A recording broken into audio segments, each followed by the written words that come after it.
This is a great example of what the new building is doing. It's taking a researcher that does clinical work too and translating it. With the understanding that it's experimental. Exactly. Thank you so much for everything you do for him.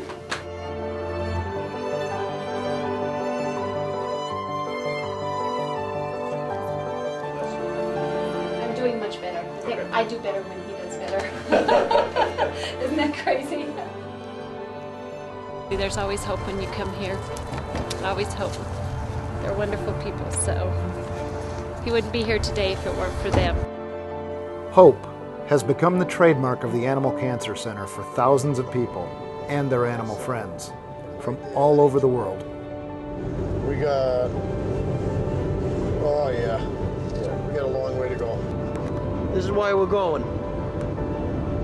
Here's the boy, got a bone tumor right there.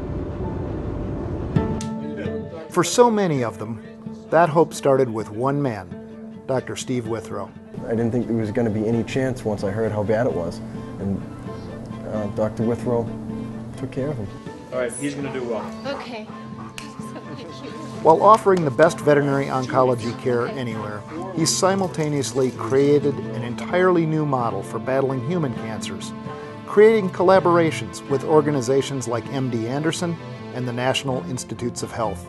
To say I want to develop a cancer center at a vet school doesn't sound like a novel idea now, but nobody had that idea when Steve was starting this. You know, and so now you have a state-of-the-art cancer center at Colorado State. You have researchers studying cancer beside veterinary clinicians who are dealing with the models, beside collaborators at medical schools around the world who are dealing with the same problems. That's an amazing thing to accomplish. It's a wonderful story of adding the MTP-PE to conventional therapies. So you got all the conventional stuff, plus something that in those days was not yet proven, but turned out to be a home run. I didn't realize at first that I owed Steve my life. They invited me to go up there and see the hospital and see what they're doing, and that was the first time it really hit me. It was, this is the future. And Steve helped create that future. Well, it's still 50-50 at Semangio, so, you know, give her some optimism. And his patients up at CSU say, oh, no, he's doing marvelous things here. And I go, well, he is, but might not realize how those things that he's doing there have fingers in every other part of medicine outside of it. The idea is that we'll release the cisplatin locally, get a very high concentration of drug locally, prevent tumor, and then it's biodegradable. So He really envisioned the ability to use veterinary oncology to inform the medical oncology community, and he really stuck to that. He was persistent, and he turned it into an accepted field. Yeah, tumor's out. He's the only veterinarian that's been admitted to the Musculoskeletal Tumor Society, which is a worldwide society for orthopedic oncology, which is a huge honor. He helped with dog osteosarcoma and the pediatric osteosarcoma. You know, we developed this protocol still to this day. Our long-term survival is over 90%. And without Steve and his folks' influence, none of that would have happened. And your cancer was right here. When I had cancer, and he worked a lot on the cure for my cancer, I remember I was just happy. I was glad that I was alive and happy. And we already talked about the dogs get cancer too, right? We sort of stand here as an example of a group that would only be successful because of everything that he's done before we got here. And if I think it's dangerous, then I would likely do a wider removal. Steve is hope when there isn't hope. I had no hope. And then I was given hope again, and I know why. And Steve is a huge part of that. Well, you're doing great. It's good to see you. Yeah. 11 years out. Yeah. It's just been a dream for all of us to step back and say, wow, you know, just look what he's done. All right, girl, we're going to fix you up. Steve has kept his purpose simple, wrapping his commitment, passion, and dedication around the understanding of why. More than anything, I think Steve looks at a sick child, he looks at a sick animal, and that's just an abomination to him. That every child should have the chance to grow up, to smile, to laugh again. He's relentlessly working towards that. What did Buddha say to the hot dog vendor? No. Make me one with everything. Nice. And he's rallied together a group of people who get it. So these are the guys that contribute to all that. Then there's Patty. All right. Yeah, nice He's just real. You know, he gets it. He gets the people, he gets the animals, he gets why we're here. He makes all of us get why we're here. End of December this year. I mean, 11. He can pull anybody into the group and make them work and bring the best out of them. There would not be a dull moment, I think, around him. No, but he'll always give credit to others. It's all about everyone. Thanks, Billy. It actually wiggles. I can't express enough how much that man means to all of us. He is our champion. Have you decided on which way you want to go with adjuvant treatment afterwards? Traditional or trial? He believes that if you know why you're doing something, we'll call you. Then the rest just has a way of falling into place. Theodore Roosevelt said, people don't care how much you know until they find out how much you care. And Withrow is the epitome of that. Because he knows so much, but he cares so much too. And people feel it. No, his dog's in CSU getting looked at. He's had 3 cancers, might have a brain tumor. I would be involved. Steve's the first to admit he's had a lot of help along the way, starting with former Dean Jim Voss, who gave Steve just enough rope to reach for the sky. You know as well, I would be remiss if I did not acknowledge the presence of someone of great leadership and vision, and that's our own Dr. James Voss. Dr. Voss called him into his office when he was dean, and Steve comes home and I said, well, what did he want? And he wants to build a cancer center. And I said, you're kidding. He said, no. I said, are you gonna do it?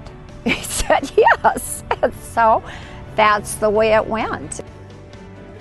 Jim was behind him 100%. They and we and a lot of people recognized that he had some special talent, and he always liked to think out of the box.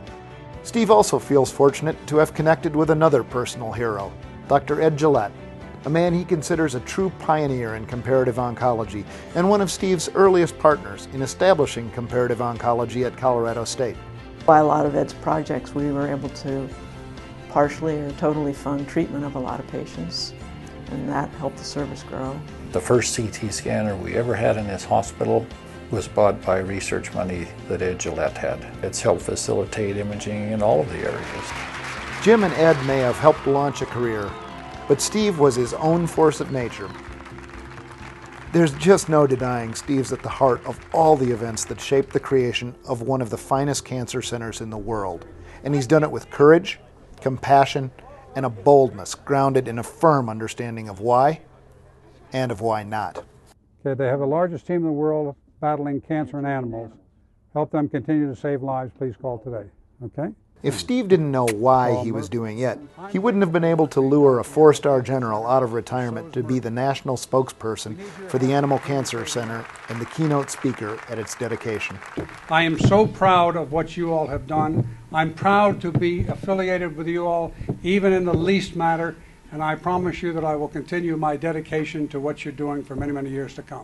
Steve treated film star Bart the Bear for cancer, extending his life without taking a limb.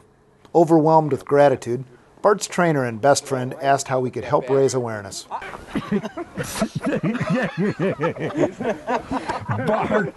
Bart, no, easy. Bart, I'm all right, I'm all right. You're good, good boy. Ready? Yep. Hello, my name is Doug Seuss, and this is my lifelong friend and companion, Bart the Bear. He may be big, and he may be strong, but he's also a cancer survivor. This gratitude and willingness to help all goes back to the why. Clients easily understand Steve's why, and they get it, so they jump right in to help. Steve is such a far-reaching guy that everybody leaves there better, not just the dog or the patient, but the people. Okay, we're cruising. We didn't know who we were going to meet, how it would go. We certainly didn't know the outcome for Elliot. Frankly, we had thought the worst because we hadn't talked to anybody that was really capable of sharing with us solutions outside of something simple like amputating a leg. But what we met when we met Steve was a person that cared about our family, cared about our pet. We left that day having a bigger, fuller life because of Steve Withrow. No matter what, Those of us that really love our animals like they're our children, you know you're getting the absolute best care you could possibly be getting. He deserves to hear what he means to all of us and see how he has impacted all of our lives. I think we can do this. Now, I'm pretty comfortable we can do this. The truth of what he does and the honesty of dealing with people and that relationship building is what makes development successful. His vision for cancer research at CSU dates back to 1983 when he was one of the seminal partners in CSU's Animal Cancer Center and established the Stewart Chair in Oncology in 1991. People give because of relationships or because they believe in a cause. And the nice thing is there was not only the cause but the relationship. And my father saw the vision and saw the